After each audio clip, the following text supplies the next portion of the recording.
Welcome to McPlum, simple solutions served daily. You start by confirming the current max execution time and preparing backups. Use phpinfo or site health to see the value.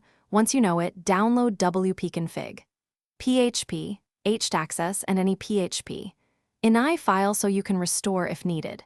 Make sure you can reach your site via FTP or the hosting file manager.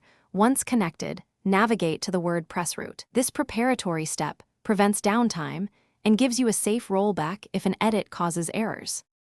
Now you change the setting where your host allows it. If you can edit PHP.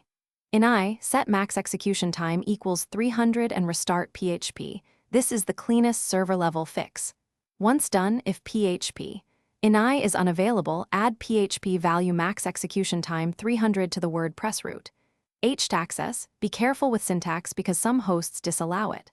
Alternatively, add ini set max execution time 300 near the top of wp-config. PHP so PHP raises the limit for WordPress specifically. Finally, verify the change and handle problems quickly.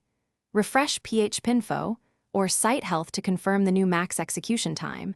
Once confirmed, test the long-running task.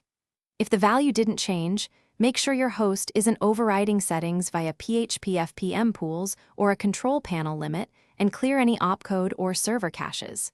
If edits cause 500 errors, immediately restore your backups and contact hosting support with the exact file and change you made so they can help diagnose and apply a supported solution.